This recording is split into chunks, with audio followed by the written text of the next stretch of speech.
Breaking news చూస్తున్నారు. తెల్లారితే రాఖీ కళ్ళ ముందు సోదరుడు కనిపించాల్సిన సందర్భం. అయితే అదే రాఖీ పండుగకు ముందు రోజే ఆ సోదరుడు ప్రాణాలు విడిచాడు. విషజ్వరంతో మరణించాడు అప్పిరెడ్డి. ఈ హృదయ విదారక ఘటన ఖమ్మం జిల్లా కృష్ణాపురంలో చోటు చేసుకుంది.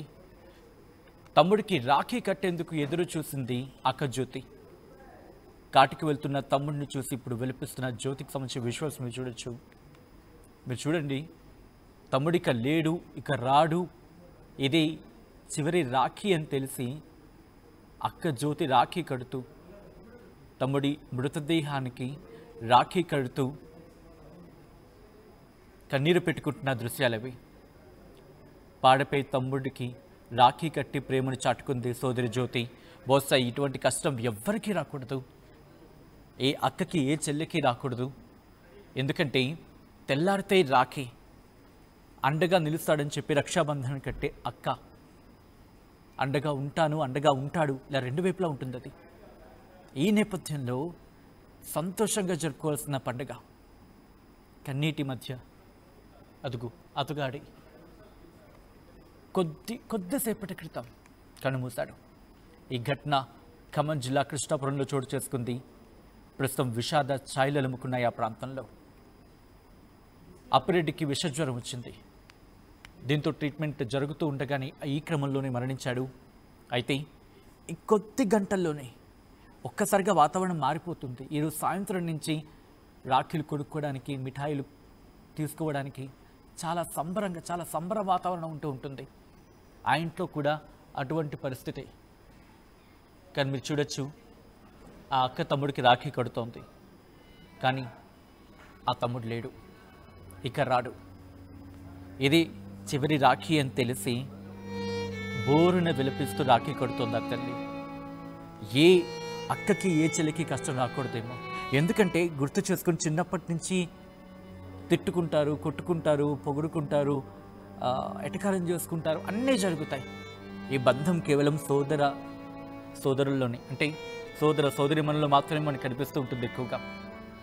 అందులో అక్క తమ్ముడు అంటే అమ్మ తర్వాత అమ్మ స్థానం అక్కది. వదిన అంటారు, కానీ అది వేరే కాన్సెప్ట్లో మనం తర్వాత మాట్లాడుకుందాం. ఒక్కసారి అమ్మకు కూడా చెప్పుకోం కష్టాలని, అక్కతో చెప్పుకుంటూ ఉంటారు. అలా ఆ అక్క ఆ తమ్ముడికి రాఖీ కడుతోంది. కానీ విధి ఆడిన వింత నాటకం ఏంటో తెలుసా? రాఖీ రేపు ఉదయం ఉందనగా కొద్ది గంటల్లో తెల్లారితే రాఖీ అనగా ఆ తమ్ముడి బతుకు తెల్లారిపోయింది. ఇక ఆ తమ్ముడు అప్పిరెడ్డి రాడు అని ఆ మరణ వార్త జ్యోతిని కంటతడి పెట్టించింది. ఇక వెళ్ళిపోతున్నాడు తమ్ముడు, ఇక రాడు. వాడికి ఒక్కసారి ఈ జీవితంలో చివరాఖరిగా రాఖీ కట్టేద్దాం, రాఖీ కడతానంటూ, అరే తమ్ముడు, ఈ జన్మలో కాకపోయినా వచ్చే జన్మలో మళ్ళీ కలుద్దాం రా అని గుండె నిండా బాధతో రాఖీ కడుతోంది. చాలా సంతోషంగా కట్టాల్సింది. ఒక్కసారి మీరు చూడొచ్చు, కేవలం జ్యోతి మాత్రమే కాదు, చుట్టుపక్కల ఉన్నవాళ్ళు కూడా అప్పిరెడ్డి అంటే ఇష్టపడే వాళ్ళందరూ కూడా మీరు చూస్తే కనుక పాడి మీద ఆ మృతదేహాన్ని ఉంచి వెళ్ళిపోతున్న క్రమంలో ఒక్కసారిగా మీరు చూడొచ్చు, తడిబట్టలతో ఉన్న ఆమె కన్నీరు పెట్టుకుంటూ తమ్ముడికి రాఖీ కడుతోంది. అక్కడున్న ప్రతి ఒక్కరి గుండెని కలిచివేసింది. ఎంత దారుణం కదా! విధి ఆడిన వింత నాటకంలో తన తమ్ముడు లేడు. మరి ముఖ్యంగా కొద్ది గంటలు, అంటే రేపు ఉదయం రాఖీ. ఎంత ఆ ఇంటి నిండా సంతోష వాతావరణం. ఏ ఇంట్లో అయినా అంతే.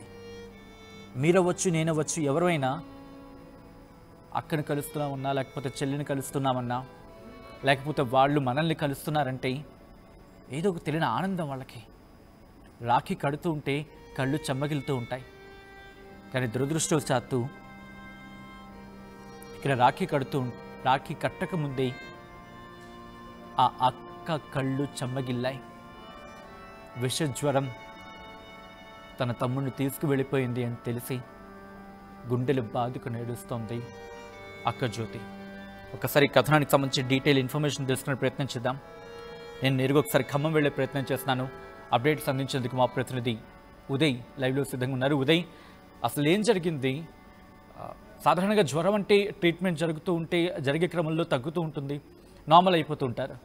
అసలు ఆ ట్రీట్మెంట్ జరిగిందా? అసలు ఏం జరిగింది? అక్క తమ్ముళ్ల మధ్య అనుబంధం అందరినీ కంటతడి పెట్టించింది. ఈ ఘటన ఖమ్మం జిల్లా కూసుమంచి మండలం కిస్తాపురం గ్రామంలో చోటు చేసుకుంది. గ్రామానికి చెందిన పందిరి అప్పిరెడ్డి కొద్ది కాలంగా విష జ్వరం పడి ఆసుపత్రిలో చికిత్స పొందుతూ గత కొద్ది రోజుల క్రితం కన్నుమూశాడు. అతన్ని అంత్యక్రియలు నిర్వహించేందుకు నిన్న సాయంత్రం కుటుంబ సభ్యులు అన్ని ఏర్పాటు చేశారు. కృష్ణాపురం గ్రామానికి పందిరి అప్పిరెడ్డి మృతదేహాన్ని తీసుకొచ్చారు. అయితే మనం ప్రతి ఏటా చూస్తుంటాం, రాఖీ పండగ సంబరాల కేరింతల మధ్య జరుగుతూ ఉంటుంది. తమ్ముడికి నుదుటిన బొట్టు పెట్టి, నోట్లో మిఠాయి పెట్టి, చేతికి రాఖీ కట్టి తమ్ముడిని ఆశీర్వదించాల్సినటువంటి ఆ పందిరి అప్పిరెడ్డి సోదరి జ్యోతి కన్నీటి పర్యంతమైంది. గుండె లవిసేలా రోధిస్తూ చివరిసారి రాఖీని తన తమ్ముడికి కట్టినటువంటి దృశ్యాలు, అది కూడా పాడపై కాటికి వచ్చినటువంటి తరుణంలో అప్పిరెడ్డి చేతికి రాఖీ కట్టి తమ్ముడు లేచి రారా, తిరిగి రారా అంటూ ఆమె కన్నీటి పర్యంతమవుతూ రోధిస్తున్నటువంటి దృశ్యాలు అక్కడ ఉన్నటువంటి గ్రామస్తులందరినీ కూడా కలిసివేస్తాయి. గత కొద్ది కాలంగా అప్పిరెడ్డి డెంగ్యూ బారిన పడ్డాడు. ఇప్పటికే చికిత్స కూడా కుటుంబ సభ్యులు అందించారు. కానీ అప్పటికి అతని ఆరోగ్యం అంతా కూడా పూర్తి స్థాయిలో విషమించింది.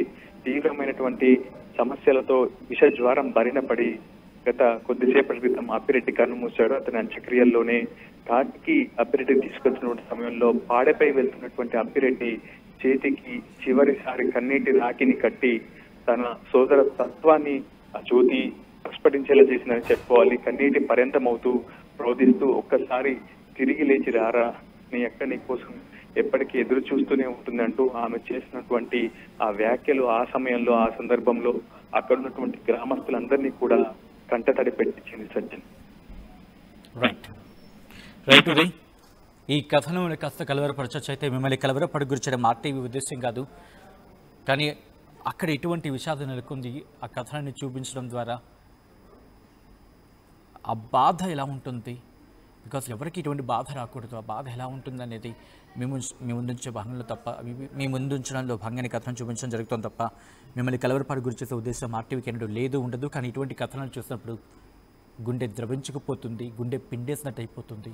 కాబట్టి దీనికి సంబంధించి తగిన జాగ్రత్తలు తీసుకోవాలని ఆర్టీవీ సూచించడం జరుగుతోంది. This is the disturbing content, viewer description is advised. ఈ కథనం మీద కాస్త కలవరపరిచి దీనికి సంబంధించి తగిన జాగ్రత్తలు తీసుకోవాలని ఆర్టీవీ సూచించడం జరుగుతోంది. ఒక్కసారి మీరు చూడొచ్చు, పాడు మీద తమ్ముడి మృతదేహానికి రాఖీ కడుతూ, రై ఒక్కసారి లేవరా, అక్కడి వచ్చానరా, ఒక్కసారి తమ్ముడు లేవరా, తమ్ముడు ఒక్కసారి కళ్ళిప్పి చూడరా అంటూ మాట్లాడుతూ ఉంటే ఆ చుట్టుపక్కల ఉన్న వాళ్ళందరూ కూడా బహుశా ఎవరికి, ఎందుకంటే ఎవరి కళ్ళు ఇలా చూడాలనుకోవు, ఏ సోదరికి కష్టం రాకూడదని కోరుకుంటూ ఉంటాం. ఇంకే ఆడబిడ్డకి ఇటువంటి కష్టం రాకూడదు. ఎందుకంటే బహుశా తన జీవితాంతం గుర్తుండిపోతుంది. రాఖీ అని గుర్తొచ్చినప్పుడల్లా అప్పిరెడ్డి గుర్తొస్తాడు, రాఖీ అని గుర్తొచ్చినప్పుడల్లా తమ్ముడు గుర్తొస్తాడు. రాఖీ అందరి జీవితాల్లో పండగ వాతావరణాన్ని నింపితే మాత్రం ఆ జ్యోతి జీవితంలో తీవ్ర విషాదాన్ని నింపింది. జ్వరమే కదా, తగ్గిపోతుందని అనుకున్నారు. కానీ ఆ జ్వరం తన తమ్ముడిని పట్టుకు వెళ్ళిపోతుందని బహుశా ఎవరు ఊహిస్తారు? ఈరోజు ఆ ఇంట్లో పెను విషాదాన్ని నింపింది. మీరు చూడొచ్చు, తడి బట్టలతోని రాఖీ కడుతూ జ్యోతి ఏడుస్తూ ఉంది. ఆ చుట్టుపక్కల ఉన్న వాళ్ళందరూ కూడా ఆ దృశ్యాలను చూసి గుండెల విసేలా రోధిస్తున్నారు. ఒకసారి ఆ దృశ్యాలను చూద్దాం.